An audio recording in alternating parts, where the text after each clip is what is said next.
que es la número 18, que habla de la forma en que se puede, vamos a hacer el cálculo del circuito magnético en vacío. Este circuito es indistinto, digamos, ya sea que se trate de motor o se trate de generador. En todo caso, lo que en algún sentido puede llegar a cambiar es un poco algún signo, pero el circuito magnético es exactamente el mismo para cualquiera de las dos máquinas. Y tenemos que recordar de que en el caso de la máquina de corriente continua tenemos dos devanados, uno que es la parte estatórica y la otra que es la parte rotórica. La parte del estator es el que tiene los polos inductores y la parte del rotor es el que tiene el inducido. Lo que vamos a hacer es a esta máquina para poder calcular la caída de tensión magnética. O sea, nuestra intención con este tema es llegar a determinar cuáles son, cuál es el valor total de los amperios vuelta que debo crear, que debo aplicar, para que en la zona del entrehierro, o sea, acá, tengamos el flujo phi sub 0. ¿Por qué solamente en ese lugar? Y porque es el lugar más crítico, digamos, que es a donde las líneas de fuerza de los polos inductores pasan hacia el inducido. Y además de eso pasan por el sector que es el único que va a estar donde más reluctancia hay. ¿Por qué más reluctancia? Y porque es aire. El resto es hierro, que puede seguramente ser de diferentes calidades, pero es hierro, ¿sí? Cuya permeabilidad es notablemente mayor. Entonces, nosotros lo que tenemos que calcular es el flujo phi sub 0, o sea, la cantidad de amperios vueltas necesario para producir el flujo phi sub 0 en este lugar, entre dos zonas neutras consecutivas, o sea, entre esto y esto. Desde acá, si esto es el polo norte, en este caso no está identificado, pero si este es el polo norte, van a salir las líneas de fuerza que van a entrar.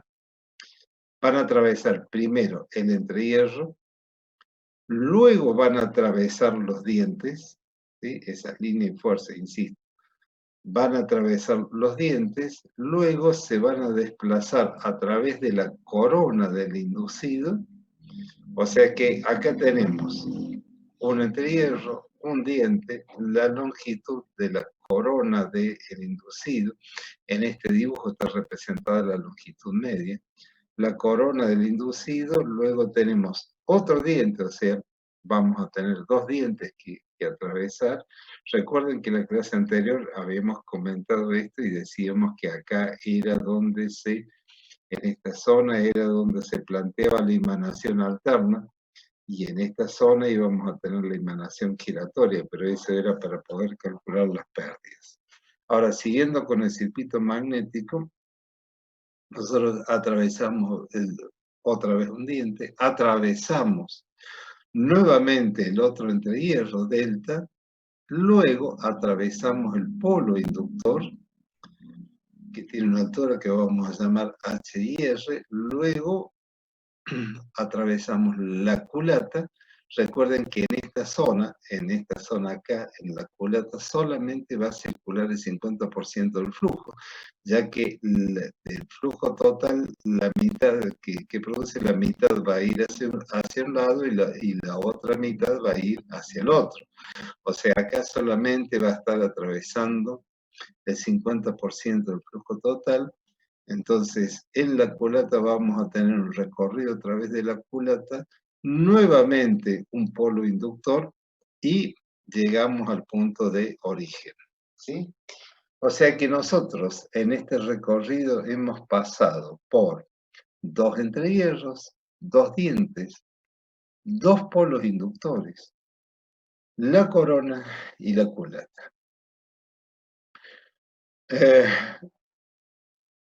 Conforme a lo que les dije, fácil es darse cuenta de que acá nosotros tenemos el peor lugar, es el camino que más alta reluctancia tiene, que es el aire, que son los entrehierros. Eh, entonces, nosotros para calcular la cantidad de amperios vueltas para producir esta fuerza electromotriz E sub 0, que ya lo hemos visto, lo habíamos deducido, que era igual a phi sub 0 por n' por n por p sobre 60 por a por 10 a la octava. Lo único que desconocemos acá es el flujo phi sub 0, de ahí lo despejo. Y para producir ese flujo phi sub 0 es que tenemos que recorrer ese circuito magnético. Entonces, las caídas de tensión magnética van a ser 2 veces OA para el entrehierro, 2 BDT para los dientes, la tensión magnética en la corona para la corona del inducido, 2 veces IR para los polos inductores, y la tensión magnética en la culata para la culata, que también se la llama U. O sea, para eso vamos a necesitar producir una determinada cantidad de ampervueltas. Esas ampervueltas lo vamos a llamar tita cero, que va a ser igual a 2BA más 2BDT más la tensión magnética en la corona, más los polos, 2 veces los polos inductores, más... no, acá, perdón, acá hay un error, más la tensión magnética en la culata, porque la culata es una sola.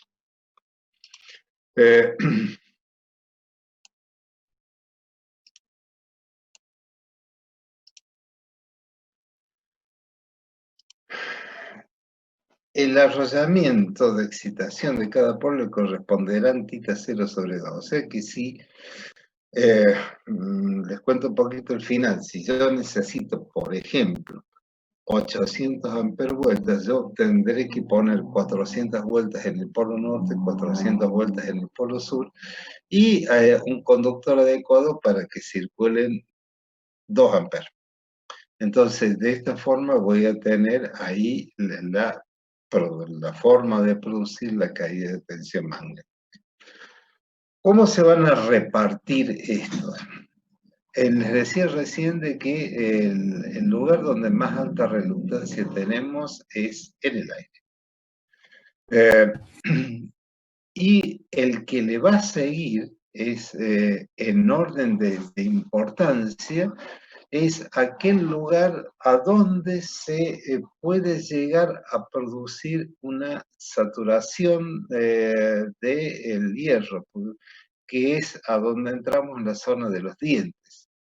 Recuerde que en la parte exterior del inducido tenemos alternando dientes y ranuras.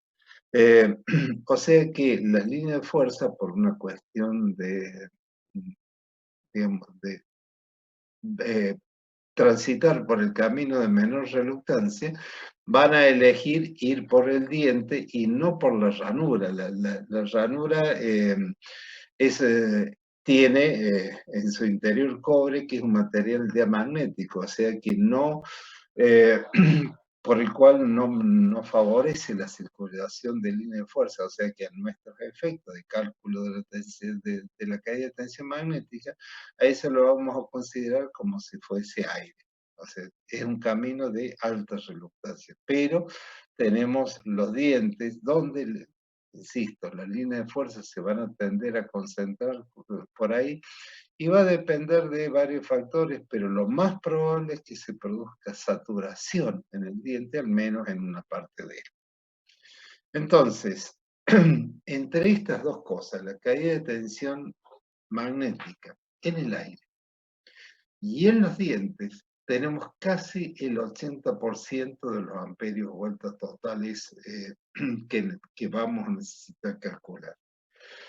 Esto es lo que nos va a motivar a que el cálculo de la caída de tensión magnética en el aire y en los dientes sean los más rigurosos, los más extensos, donde tenemos que tratar de cometer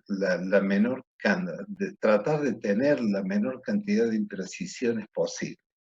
Nos vamos a dedicar bastante a esa parte. En cambio, en el resto, lo que son los polos inductores, la corona y la culata, tenemos hierro, o sea, tenemos una permeabilidad muy baja, una permeabilidad muy alta, una reluctancia muy baja, y además de eso tenemos menor densidad de línea de flujo. Recuerden, tanto en la corona como en la culata vamos a tener el 50% de cada lado, lo cual da bajísimas probabilidades, casi nulas posibilidades de que se produzca algún tipo de saturación. Ahí no vamos a tener en esos tres lugares, que es la corona, la culata y los polos inductores, difícilmente tengamos saturación. Entonces, entre esos tres lugares vamos a repartir el 20% restante, más o menos de modo proporcional, lo cual nos va a dar algo más del 6% por cada uno de ellos. O sea que en estos lugares, en la corona, en la culata, en los polos inductores, nos vamos a poder permitir alguna flexibilidad o alguna estimación. En cambio, en el caso del entrehierro y de los dientes, vamos a tener que ajustar mucho más los cálculos. Dejamos esta fórmula planteada, es aquella a la cual vamos a tener que darle cada una de las partes y vamos a empezar para calcular cada una de ellas. La primera es la caída de tensión magnética en el entrehierro. Fíjense ustedes de que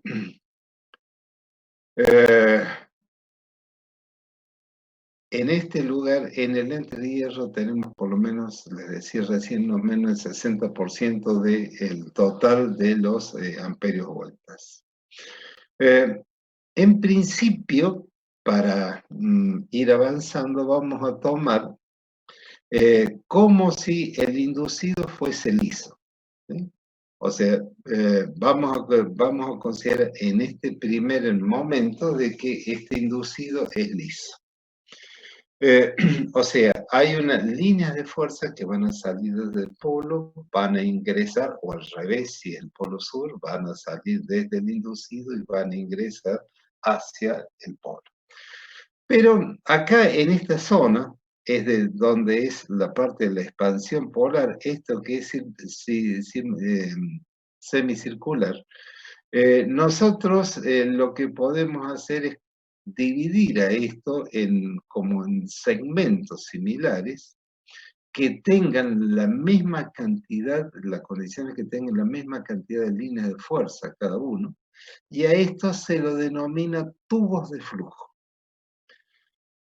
Entonces, los tubos de flujo en esta zona van a tener la misma cantidad de líneas de fuerza y van a tener las mismas dimensiones, porque esta superficie, acá, esta sección acá es totalmente pareja. La cosa se complica en la medida que nos empezamos a salir, a finalizar con la expansión polar. Recordando de que esta expansión polar no tiene que ser tan ancha para que las líneas de fuerza no las tengamos perdidas, que se cerrarían hacia el otro polo, sino de que lo que tenemos que hacer es que la inmensa mayoría de las líneas de fuerza que se producen en este no se dispersen y que llegan a pasar al inducido. Es por ese motivo que se le da este diseño especial en la zona de final de la expansión polar. Y este diseño especial tiene todo un método de cálculo que no lo vamos a ver nosotros, pero este diseño especial, el objetivo fundamental es que tengamos la posibilidad de que lo que estamos dividiendo en tubos de flujo de igual cantidad de líneas de fuerza que el resto. ¿Sí? Esto va a hacer de que en esta zona, o sea, yendo al gráfico, desde acá, hasta la proyección de esto sobre el inducido, este es el ancho polar. ¿Sí? Esta cota abajo es el paso polar. Y después nosotros vamos a inventar, entre comillas, vamos a promediar, tratando, porque esta forma que tiene, si bien se puede resolver matemáticamente, es compleja, entonces vamos a encontrar un ancho polar ideal, B y D, que es el equivalente, va a tener una superficie equivalente a esta área que es compleja. O sea, esta parte rayada tiene igual superficie que esta, al igual que esta tiene igual superficie que esta. Entonces reemplazamos esta figura que es compleja por un ancho polar ideal, que va a estar en digamos, en un diámetro intermedio. La altura máxima de esto es peso A, o sea, es el valor de la inducción en el aire. ¿Sí?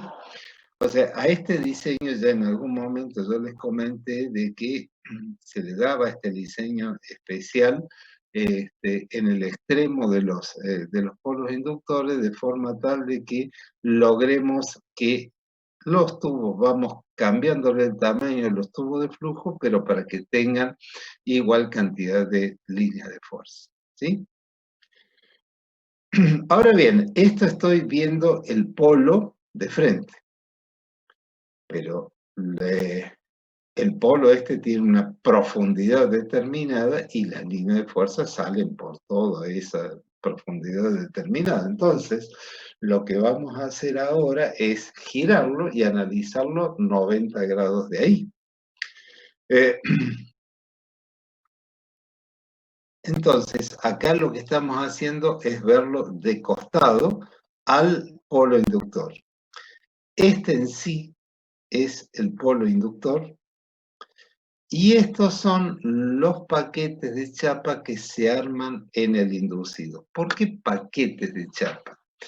Porque hemos dicho de que acá se produce calor, ya lo hemos considerado en la clase anterior, de cuáles son los motivos por los cuales se produce calor y que acá necesitamos, en definitiva, que se refrigere. Es por eso que nosotros establecemos acá un canal de ventilación, ¿sí?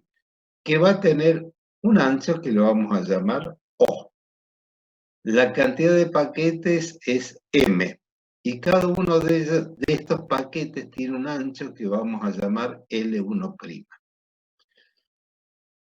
Ustedes notarán de que la longitud del polo inductor es menor que la sumatoria de los paquetes más los canales de ventilación.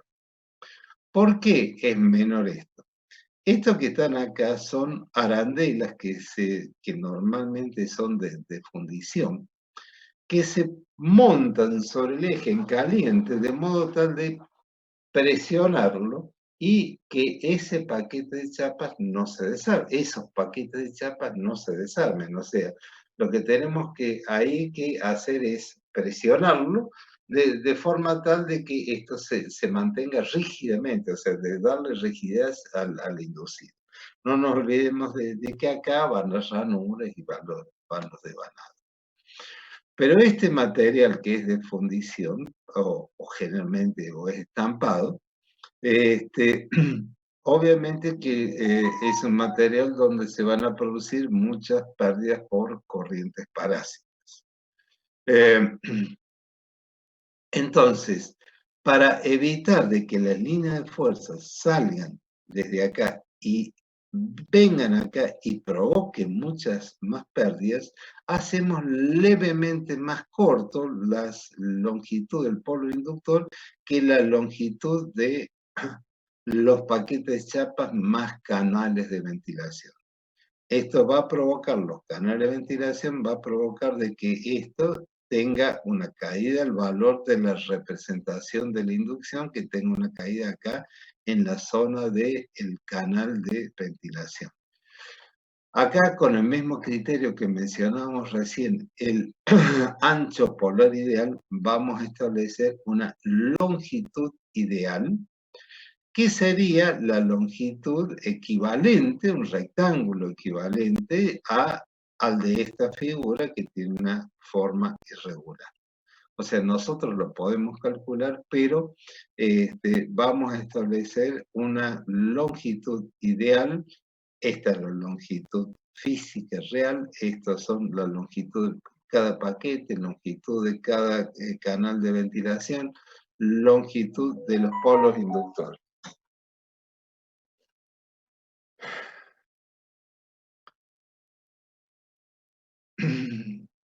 El canal de ventilación tiene entre de 1 centímetro a 1,5 centímetros.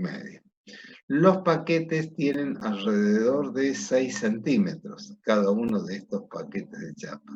Así nosotros podemos establecer que la longitud del inducido es L1' por M más M-1, o sea, va a haber M-1 canales de ventilación,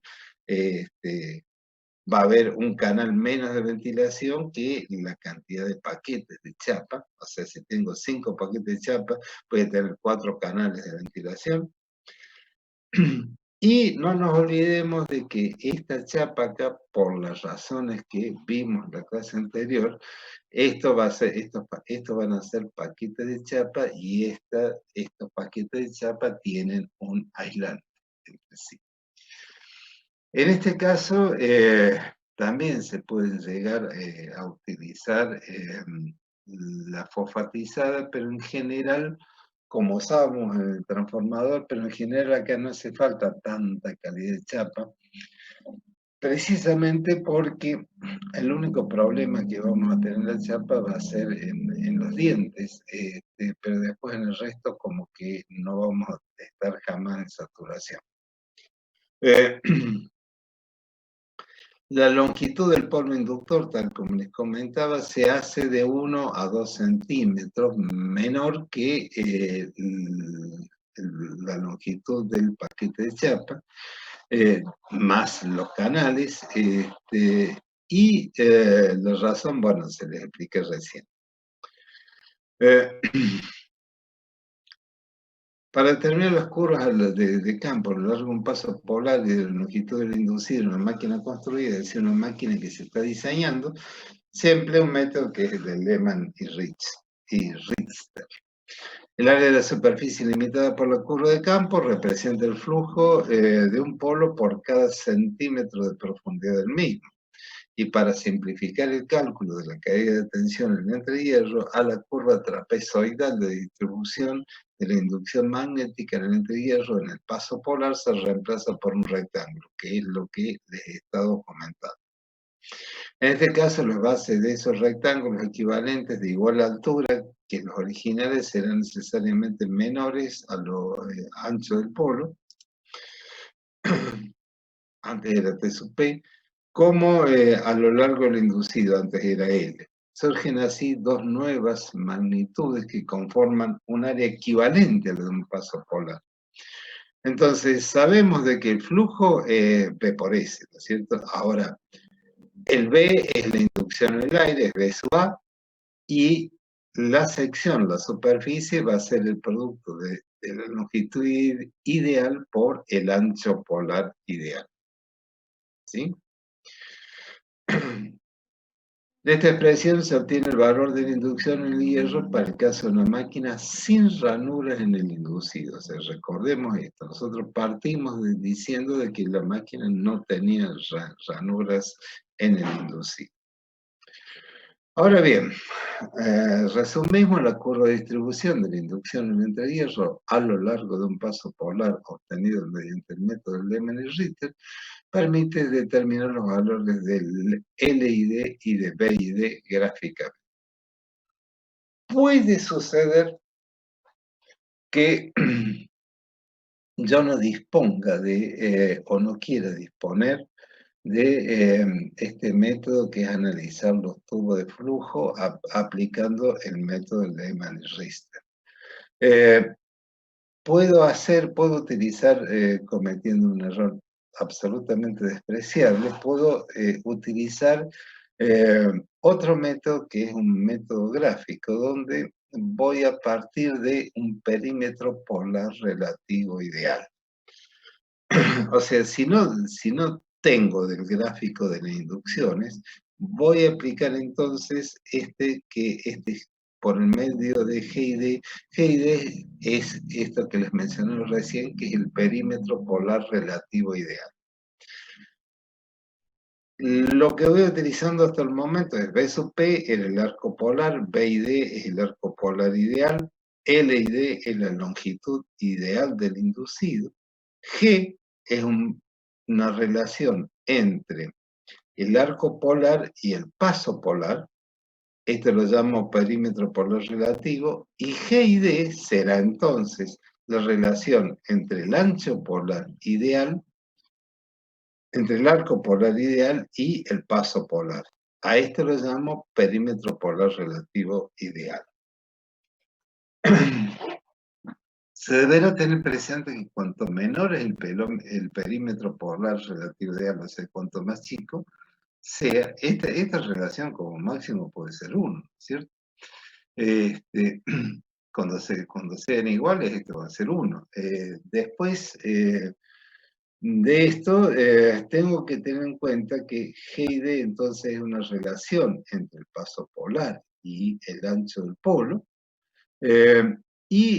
mientras más pequeño sea el valor de G y D, tanto más lugar voy a disponer en las zonas neutras. O sea, la relación entre el paso polar y el ancho del polo, si es más pequeño, voy a disponer de mucho espacio en la zona neutra. Eso me va a favorecer para el momento en que tenga que poner los polos de conmutación que ya les he comentado de que los vamos a necesitar en la inmensa mayoría de las máquinas, salvo en las muy pequeñas, ¿no? Pero en las inmensa mayoría de las máquinas lo vamos a necesitar. Esto es, voy a tener un espacio generoso, de modo tal de que no tenga dispersión de línea de fuerza desde el polo principal hacia el hierro del núcleo del polo de conmutación.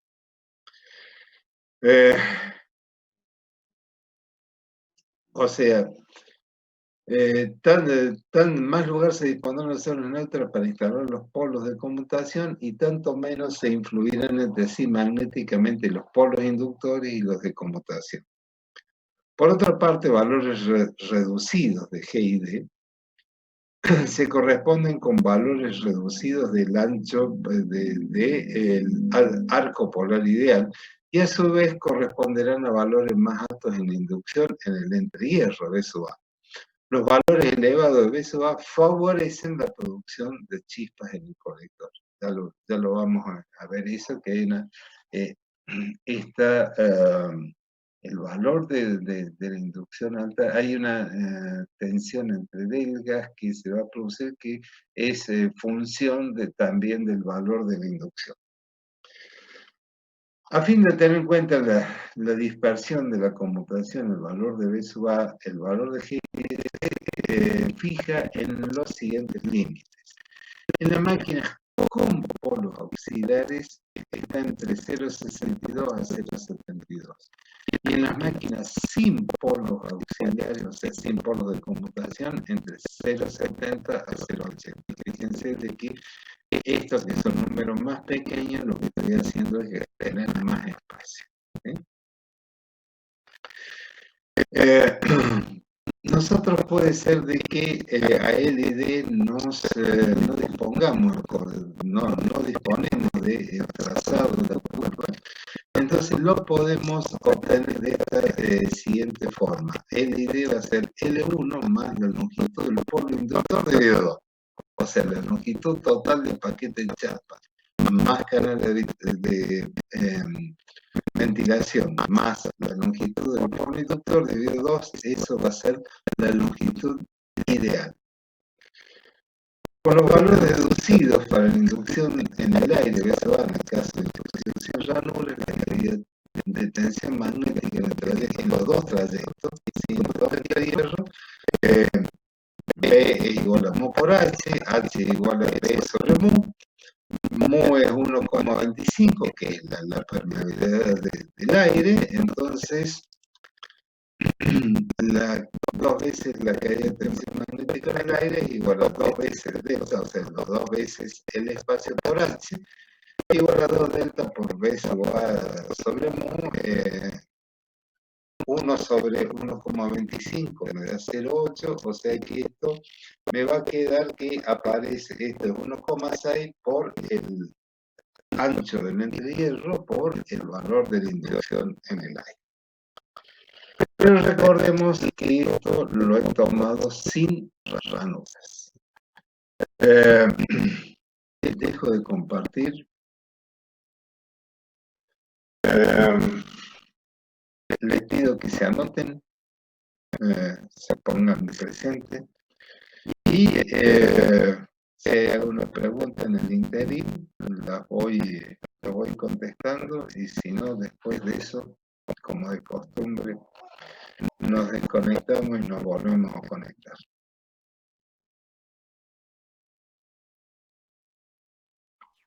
Profe, disculpe, ¿a qué le llamaba polos auxiliares? Los polos auxiliares van intercalados entre los polos principales y normalmente los llamamos polos de conmutación. Están destinados a favorecer uno de los inconvenientes que vamos a ver la clase que viene, que es el desplazamiento. Cuando la máquina está en carga, se desplaza la zona neutra real de la zona neutra geométrica. Entonces, los polos de conmutación solucionan ese problema. Entonces, eso se manifestaría en un tremendo chisporroteo que puede llegar a destruir el colector. Vamos a comentar en detalle la clase que viene. Bueno, como que ya estarían todos. Por chat, me desconecto y nos volvemos a conectar.